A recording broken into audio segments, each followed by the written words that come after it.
Welcome to the Complete Curiosity Podcast. I'm Ralph Behnke, and as usual, I'm joined by my co-host, Dr. Alan Watkins. Today, we're discussing what many people consider the final common pathway to success: human behavior. We explore our obsession with tasks, targets, and outcomes. We all love a to-do list and often feel our day has gone badly if we haven't ticked off enough items on our list. But if all our attention goes on what's happening outside of us, where does that leave our inner world? If we're scurrying around doing stuff, when do we find time to cultivate our unseen qualities such as morality, ethics, purpose, or maturity? In this episode, we explore why we're so externally focused and largely ignore our interior. We dig into the 5 main leadership capabilities and why we need to accurately measure them, the rise in developmental rather than descriptive assessments, the misuse of personality tests, typologies, and strength finders. We also look at multiple intelligences, or lines of development as they're now called, including behavior.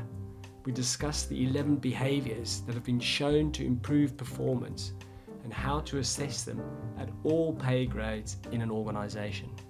Our goal is to make you think, stimulate your curiosity, and maybe provoke you to start exploring these fascinating questions for yourself. Feel free to email us on this topic. For now, buckle up as we dig into all things leadership behavior in this episode called Are We Human Doings? So, Alan, today we're talking about one of our favorite subjects. Which is? You know what? Well, human doing versus human being. Or is it human being versus human doing? Oh, yes. A perennial chestnut, this one. And as you say, a favorite topic of mine. Where would you like to start? Well, I was watching a very old Batman Begins, a couple of weeks back. And there was one of the scenes where our hero, Batman, is talking to the girl he loves, and she's disapprovingly looking at him, and he says, I'm a lot more inside. And she says, it's not about what's inside you, it's about what you do. And she turns around and storms off. And I just wonder, is this the evidence that we are completely obsessed? We're in an age of doing, and maybe we've lost the art of being. Well, I think it's a really fascinating question for everybody. A slightly more modern reference than your Batman. There's a fantastic trilogy of episodes on Netflix these days on Arnold Schwarzenegger's life. Episode 1, his life as a bodybuilder. Episode 2, as an actor.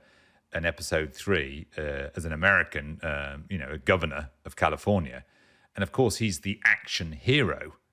And so we look at these celebrity figures, and society promotes the idea of it's actions, not words. It's the external life. It's what we're doing in the world that really matters.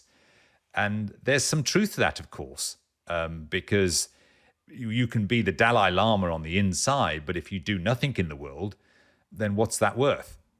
So I think one of the reasons people are confused by this is because there's no doubt that behavior is the final common pathway. No matter how sophisticated is our thinking, if we don't do something different with that sophistication, then high quality thinking is not worth very much. But the trouble we've got into, Ralph, I think, is we've collapsed into just that one dimension. Hence, we've become human doings, and we've disconnected with our interior, our humanity, our virtue, our morality, and all of that inner life. And we've become one-dimensional. A human doing, not a human being. So I think it'd be good to unpick that whole kind of conundrum and see if we can restore some balance. So let's just understand that a little bit better. So in terms of human doing, what are some of the things that manifest as behaviors that really describe human doing versus human being? Well, there's sort of 3 dimensions to all of our lives. There's what we're doing. So what are you and I doing right now? We're recording a podcast. As we're recording the podcast, I'm having thoughts about what you're asking me, and you're having thoughts about what I'm saying. So that's your interior, your thoughts and feelings about this conversation, and my thoughts and feelings about this conversation. So we're both having thoughts and feelings while we're doing a podcast. And there's a third dimension, which is we're getting on. We're relating to each other. Sometimes we might say something amusing, and there's a relationship happening between you and I whilst we're doing the podcast. So there are actually three dimensions. There's my interior and your interior. That's your I and my I. There's our relationship. That's the we, the interpersonal dimension. And then there's what we're doing. So we're not one-dimensional human doings. We're actually three-dimensional human beings. We're human beings that relate to each other and that try and do something in the world. And when we lose one of these dimensions, we become less. And part of the problem, of course, in society is we've got obsessed with task, target, goal, metric, outcome, and the objective, rational world. And we've disconnected from our humanity, and we're still not that sophisticated in terms of our relationship. So we're great advocates for restoring the balance, and it starts with even understanding that there are these three dimensions of I, we, and it, the rational, objective, observable world of doing what we're doing. And of course, if you can teach leaders to become more mature and more sophisticated, to have stronger relationships inside their company and with their customer base, then what they do is likely to change because they're more mature, the relationships are stronger, and therefore their ability to execute improves. So these three dimensions of I, we, and it are intimately connected. And if we collapse the world into one dimension, in this case doing, right, we've reduced the experience of being human beings. And what we see in business is business very much is addicted to it. If you're a spiritual seeker, you make the same mistake, but in a different direction. So you might collapse the world of phenomena, the objective, rational world, and sit on the cushion for 14 hours a day, meditating and cultivating increased sophistication in your I, but not really doing much in the world to improve the suffering of humanity. You're just meditating all the time. So that's the same mistake. Spiritual seekers will make the same mistake as business executives. They've collapsed the complexity and beauty and sophistication of being a human being into an I, and the business guys have collapsed it into an it. And then you'll often see the carers have collapsed it into a we. So carers, whether it's healthcare professionals, tend not to take very good care of their I, of them, their own well-being, their own mental health, because they're in service of. So, and they're so busy being in service of somebody, helping others, building relationships, empathizing with others, they may not do much other than be in service. So that's, again, the same mistake, collapsing the world into we. So we're big advocates of I, we, and it, and increasing the subtlety, sophistication, and nuance in all three of those dimensions. So really the challenge here is how we find that balance in a world that is so obsessed with it activities, targets, goals, as you've described. I guess I have this image of monks in the C-suite and the C-suite in the monastery. Yes, although that would probably be fairly disastrous, right? Because monks wouldn't necessarily understand how to run a multinational company. It's not their training. But I gave a TED talk after COP26 about everything they didn't tell you at COP26. So COP26 was 2 years ago in Glasgow. And of course, nearly everything that was discussed at COP26 was in the objective, rational world of doing. What's the carbon capture and storage technology? What's the role of wind farms or solar energy in the sort of complexity of the energy market? What do we need to do? And of course, even Greta Thunberg is saying no more blah, blah. It's all about action. And in some regards, she's absolutely right. We've got to do better because the clock's ticking and the window's closing for being able to save humanity here.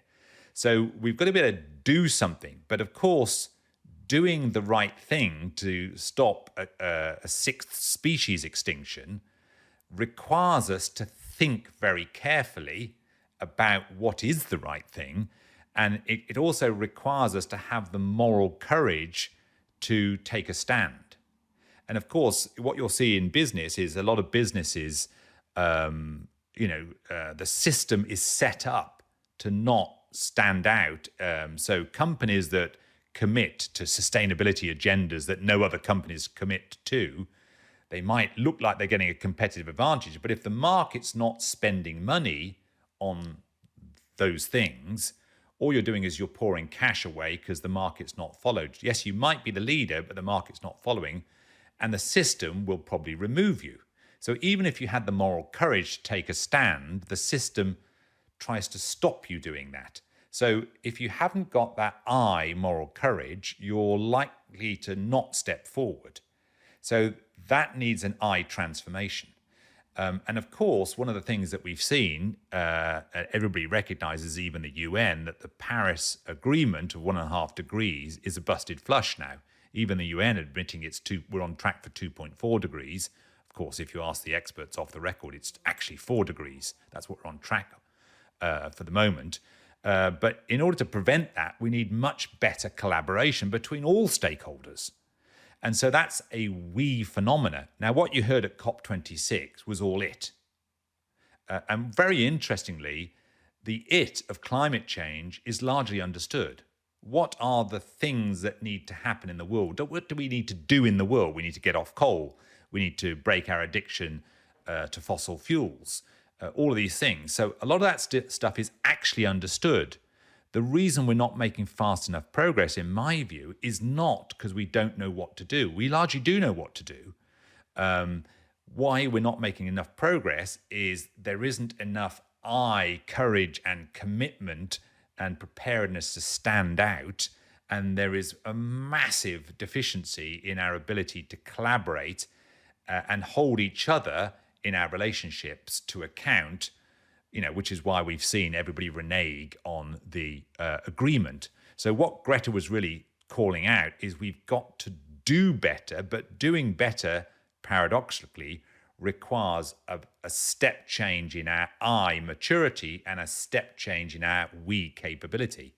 So sustainability really is a change in the I and the we, because that's what ultimately powers the execution of the it.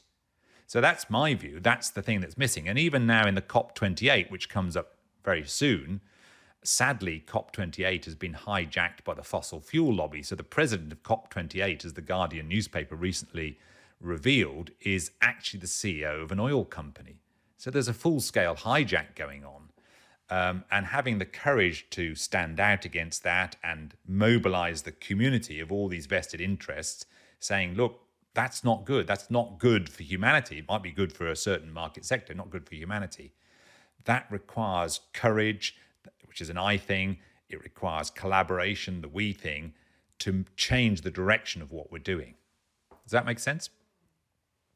Yeah, and I think it starts to make us wonder whether we're selecting for the right kind of talent when we actually are trying to attract people to our organizations. So we have ambitious goals, but we also have ambitious ways of achieving those goals. And I think this is the difference between doing and being. So let's talk a little bit about how you see organizations actually selecting for talent. What are the kind of capabilities that we can actually measure for? It's a great question. So this stuff plays out absolutely in the talent pool. So as the world gets faster and more complicated and is changing, every day, knowledge is doubling every 12 hours, is the talent problem gets harder and harder.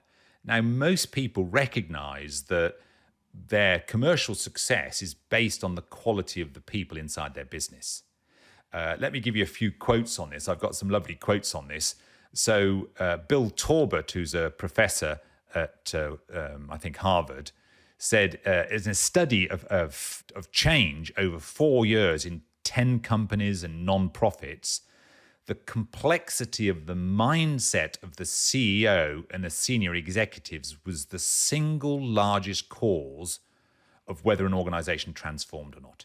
The complexity of the mind, that's an I thing. That's a sophistication of an I thing. So Bill said that back in 2013, right?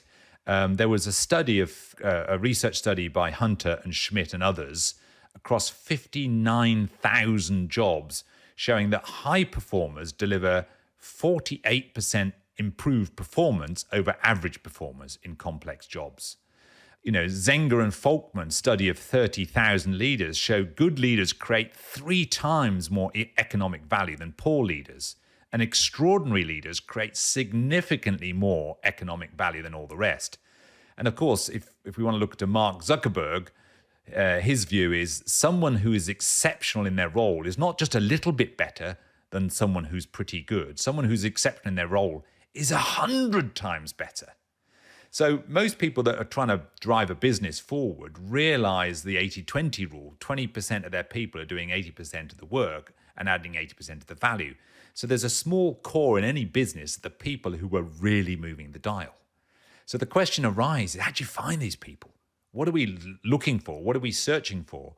And it's been our observation over the last 25 years working with big multinationals all over the world is they're largely still focused on technical competence. So that means, can the person I'm recruiting do the job? Have they got the technical skills to be a CFO, a CEO, a chief technology officer, a chief marketing officer, chief commercial officer?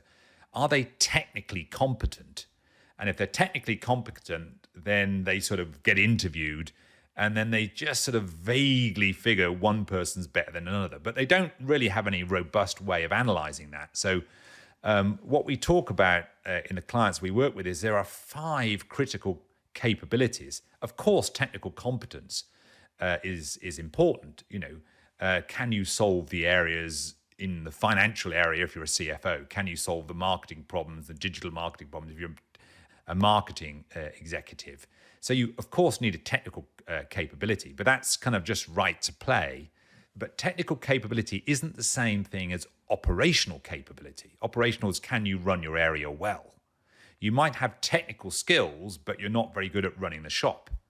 So that's operational capability. Operational capability is not the same thing as strategic capability, which is, can you run a chain of shops? Can you grow your area? Can you grow your bit of the business and how much value it adds? That's strategic capability. And so technical, operational, and strategic capabilities are very different things. And then there's 2 more, Ralph, which is leadership capability, which is that ability to develop yourself, develop your team, and develop the business in the I, we, and it. And then finally, change capability, which is not the same thing as leading. How change competent are you? Can you change things about yourself? Can you change things about your team? Can you change things about your business?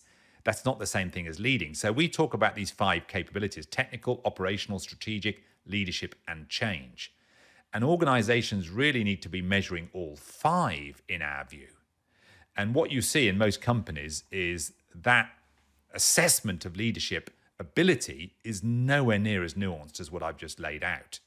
Is most companies we've seen are measuring leaders, trying to quantify something, but they haven't deconstructed the capabilities they really need, and they haven't zoomed in to get forensic, high-quality diagnostics in any of those 5 areas.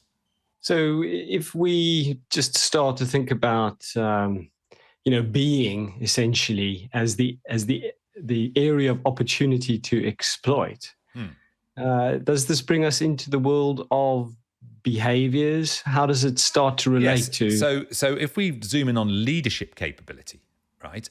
Because actually, if you look at the way that leaders are being assessed, we've been saying this for the best part of 20 years, a lot of what goes on in leadership assessment is what you might call a description.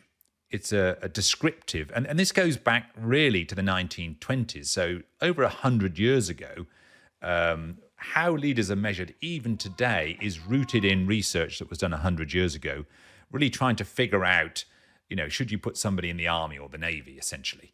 And so psychologists would measure leaders in some way. And what they were largely measuring was personality, the 5 dimensions of personality. So you'll see many organizations today are still measuring personality.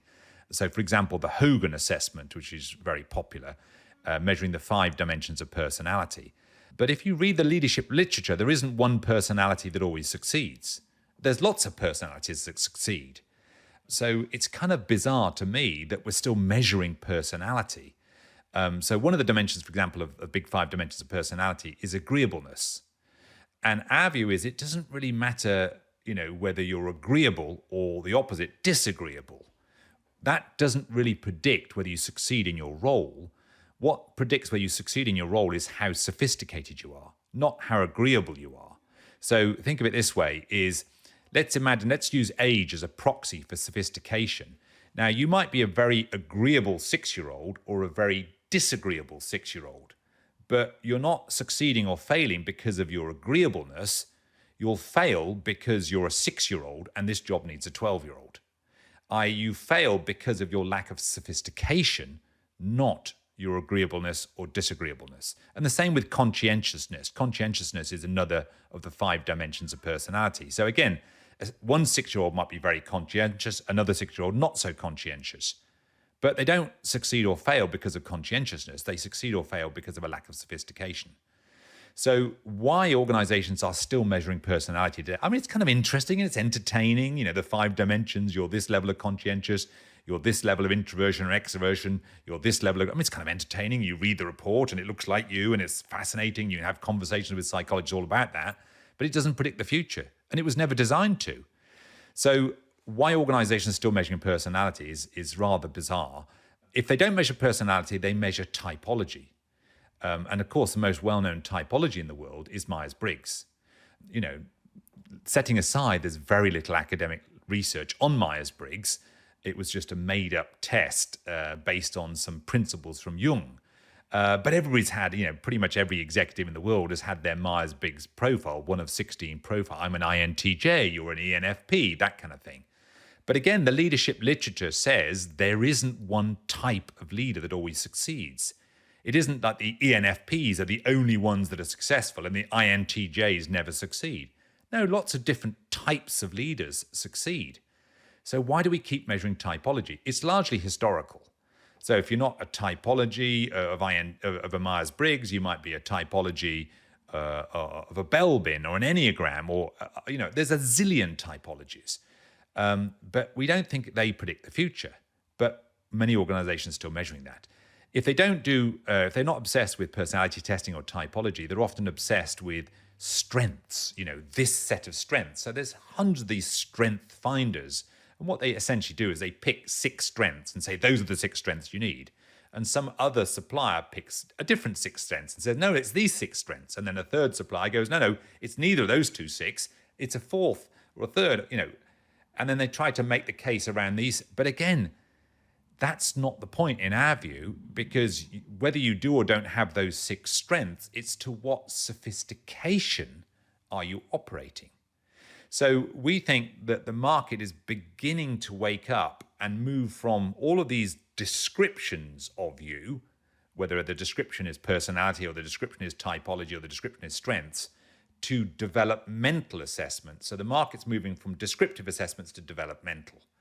And so I think that's where the future lies. And in looking at developmental assessments, we should be measuring lines of development or intelligences, if you want to use Howard Gardner's frame. So most leaders, in our view, in most companies, need to be very sophisticated in 8 lines of development, one of which is behavior. So when we talk to organizations about their behavioral competency framework, there's something that goes wrong in that, largely because, again, a lack of sophisticated thinking about the phenomena of competency. So if we look at competency frameworks, what we often see is that we don't even make a distinction between a behavior, a skill, and a competence. People are confused about these ideas. I mean, a behavior is an observable action. If you link a number of observable actions together, you get a skill. How well you practice that skill is a competence. And if you link a number of competencies together, you get a capability.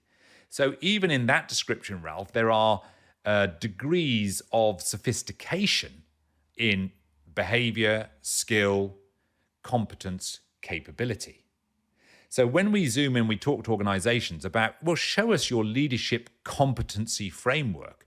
What we discover is that actually it's often quite confused. So some people in the organization have figured out that because we're a telecoms company or because we're a retailer, the behaviors we need are going to be blah, blah, blah. And when we dig in and analyze what they're trying to measure, we often find that there isn't a base understanding of behavior as a phenomena. Now, fortunately for all of us, there's been some brilliant research by Cockrell and Schroeder, who looked at all behaviors in organizations, and they identified a while ago that there are 11 behaviors that really move the dial. So when we look at organizations and what the behaviors are that they're looking at, they tend to see it binary. Either the behavior is present or absence. And we're going, no, it's not whether it's present or absent. It's to what degree of sophistication it's present. That's what matters. And so that's what we encourage organizations to do, is to have a levels of sophistication discussion about any single behavior. So we think there are 6 levels of sophistication in a leadership behavior you can define across these 11 critical behaviors. So we've done some analysis on many companies when they say, well, customer care, we want leaders to show a high level of customer care. And when you deconstruct, what do you mean by customer care? What you find is either they're confused by what they mean by customer care, or actually it's not a single behavior, it's an alloy of several behaviors, which is why they're really struggling to measure it.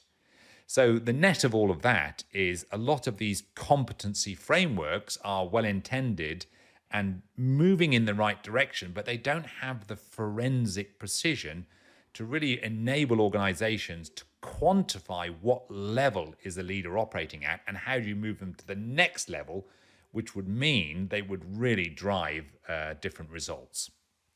So there's some very compelling models there that you've described, mental models that really help us make sense of the world.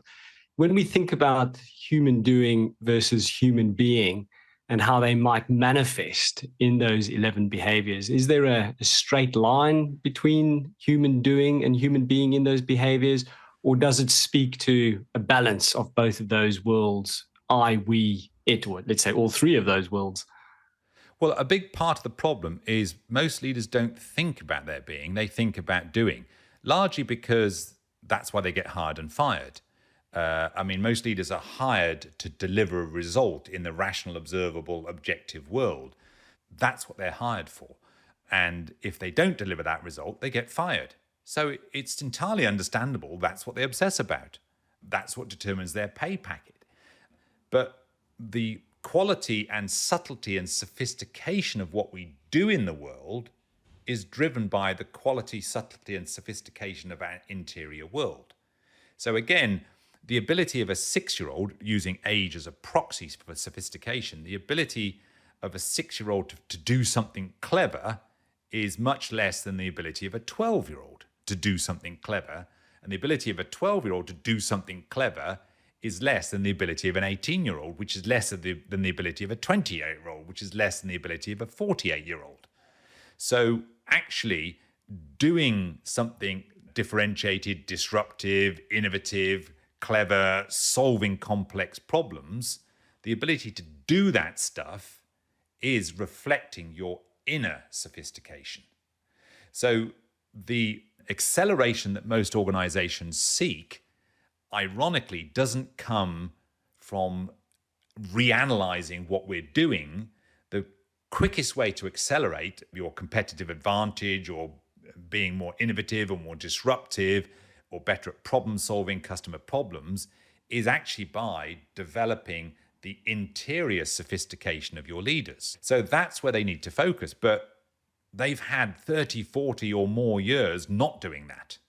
In fact, if you look at the investment of most organizations in cultivating the interior of their leaders, the amount of money that's spent on that is minuscule compared to, say, the amount of money that's spent on IT or tech solutions or business process re-engineering or any of those types of things.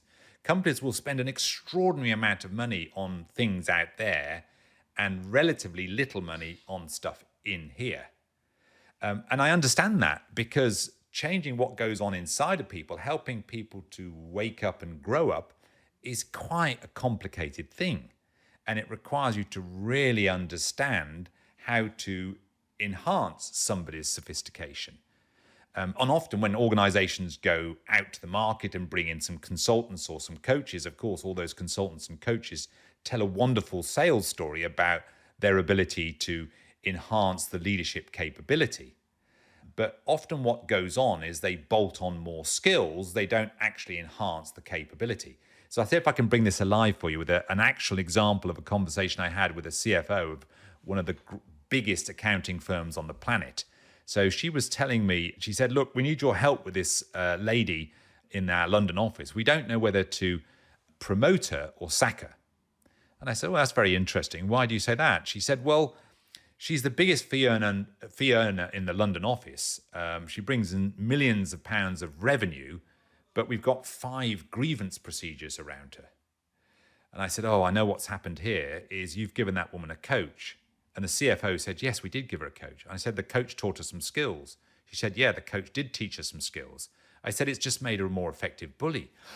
That's what's happened. That's exactly what's happened, right? She's just a more effective bully now. And I say that's a failure of coaching, right? If you just bolt on more skills and you don't actually mature the individual, they just become more sophisticated at manipulating and bullying. But they haven't matured. So we think what real people development looks like is leveling up.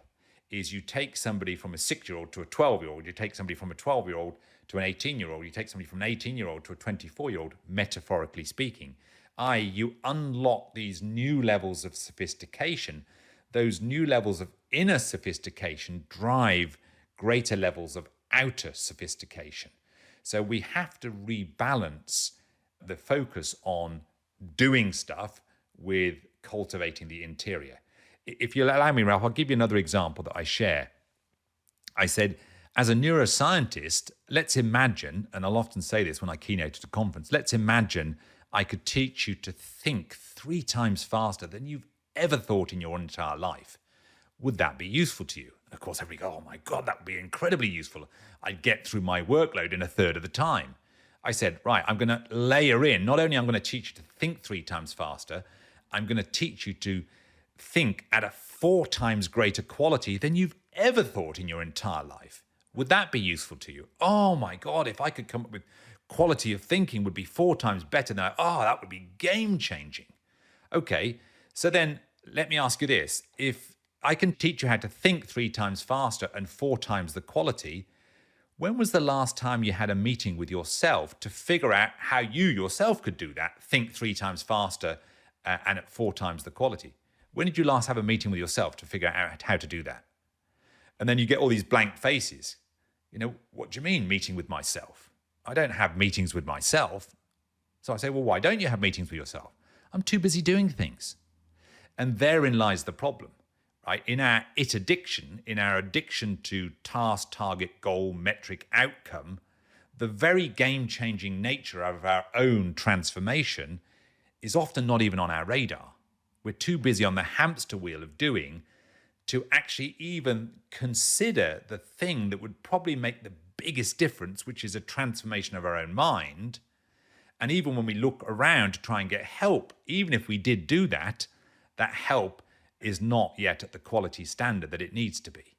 So I get that these things are difficult, but the answer is still the answer, Ralph. The transformation that most leaders seek is at first an inner transformation, which enables an outer transformation of what we're doing in the world.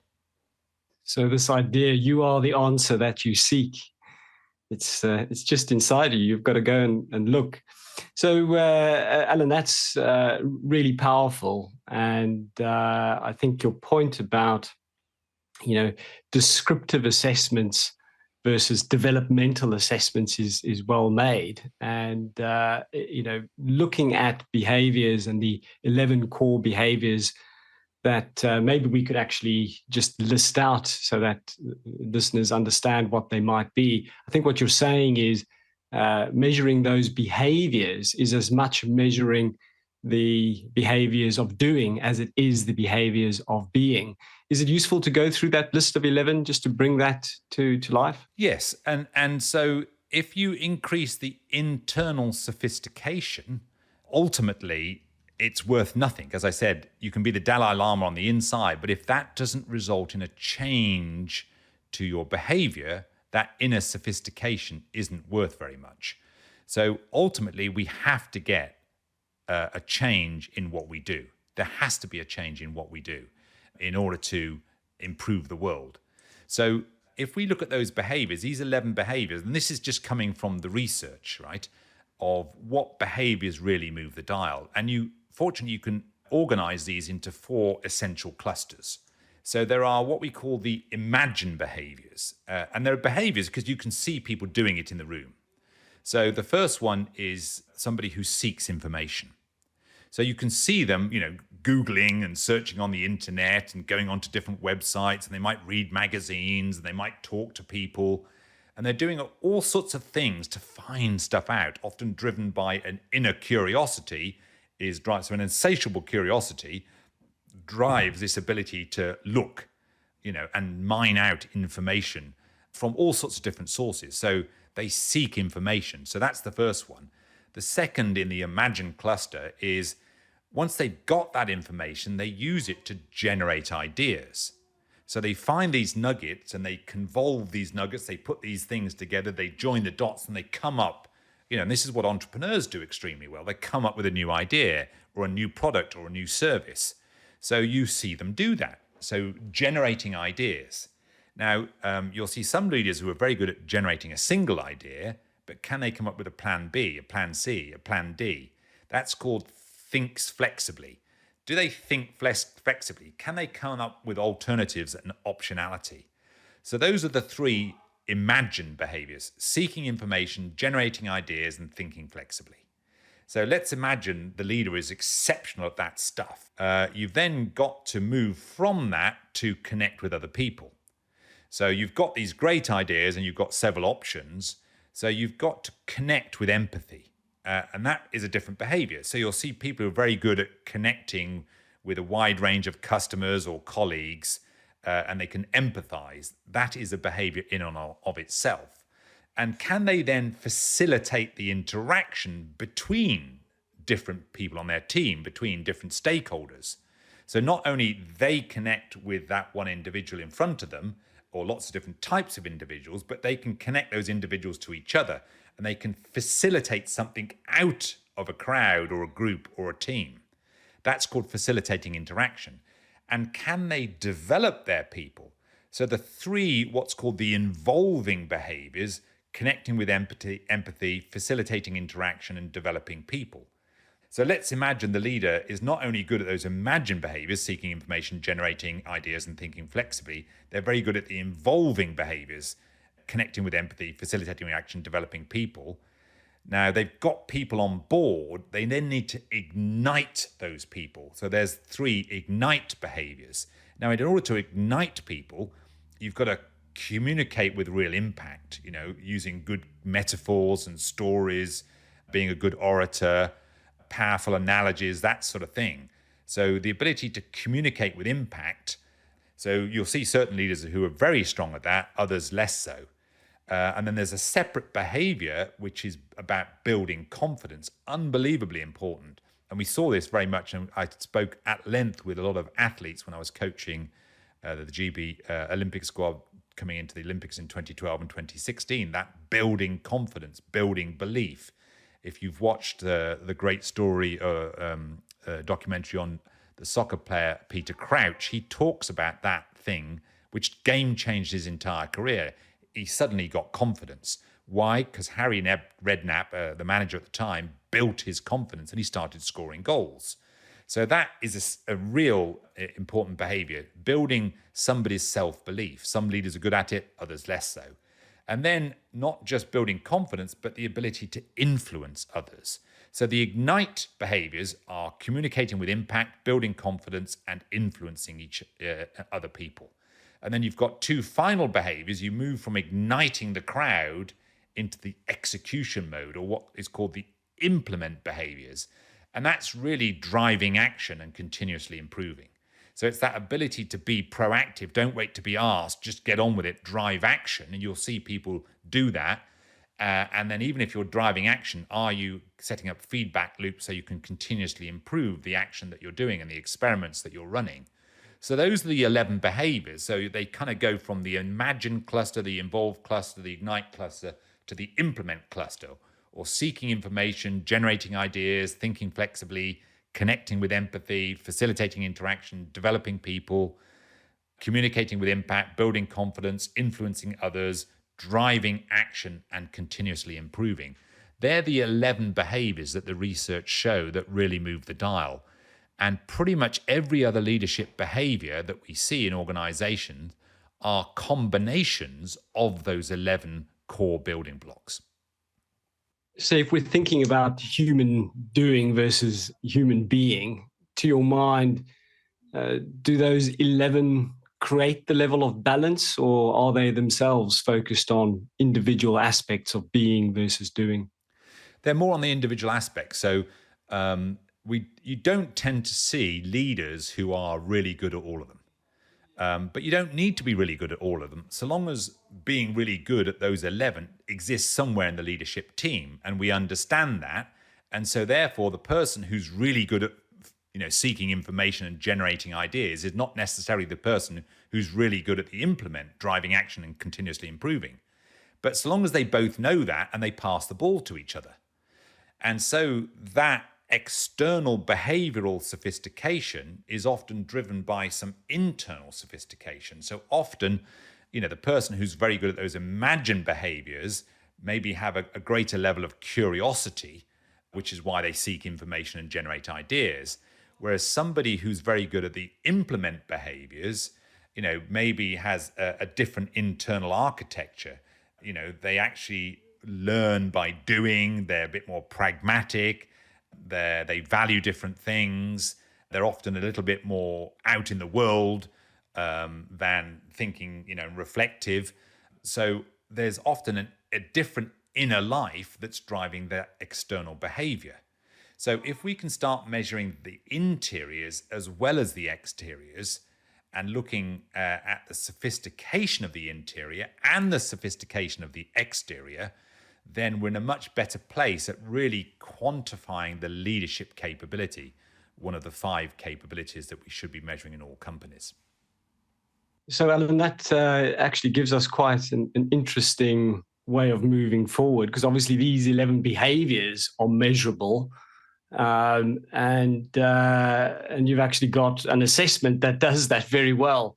So if you were thinking about giving some advice to one of your clients in how to instill this balanced way of being and doing, because as you say, it takes action, but it also takes a certain type of level of sophistication which comes with being, that really drives success. So if you think about installing that as a cultural phenomena in an organization, what kind of advice would you share for a leader looking to make that type of culture prevalent in their organization? Well, you have to start with where people are at. So what have they been doing? What have they already got going? So not to reinvent the wheel. So some organizations have got things in place that are working. So let's have a look at there. What have you got what are you already measuring? What are you already focused on? And what is the quality of that? And so let's start with what you've done and what you've achieved and how far you've got so far, and then build forward from there. And so that's true in terms of how well the leadership team functions. It's true in terms of how sophisticated are the members of that leadership team. What process have you already got in place? So when we talk to organizations, we're always keen to find out, what do they know? What do they understand? What have they been measuring? What are they already focused on? And then build forward, because the more of that stuff they've already done, that means we don't have to install any of that stuff. It's already present. So, and then the other thing to say is it kind of depends on what they're trying to achieve in the world. So is this a retail organization that's trying to feed the nation healthier food? Is this a bank that's trying to give a greater level of financial security to their customers? Is this a tech company that's, developing games, that's trying to enhance the entertainment experience? What are they trying to do in the world? So we take both of those things into consideration. What are they doing in the world? What's their goal and their ambition and their vision and their purpose and their strategy? So what's that they're trying to do, and what have they been quantifying and measuring in their sort of people and talent space, and how do we help them step change? How do we help them upgrade? Because you can only improve through improvement in your people, and you either buy better people in or you build better people. I mean, it's not complicated. So recruit somebody who's 5 times better than anybody else you've got, and suddenly the organization will start doing better. But of course, depends how you're measuring and how would you know that person's 5 times better. So you've got to be able to measure these things. So whether you're recruiting in or developing up your people on the inside, is you've got to have a very detailed understanding of what this really takes. And it's complicated, Ralph. I mean, human beings are beautifully complex, and it's easy to get lost and confused with all of these phenomena. And so we just try to help in that way, help them understand, what are you really trying to do and what do you really need to move the dial? So start with where they're at, see what they're trying to achieve in the world, and try and help build forward for them. Well, Alan, you've shared some very compelling ideas there. I think we've covered a lot of ground in terms of the 5 core capabilities, the 11 behaviors, and I think you've given us some great examples of being versus doing. So probably the last thing that remains for me to do today is to go off and have a meeting with myself. Yep. Well, it's time well spent, Ralph, and it's quite entertaining.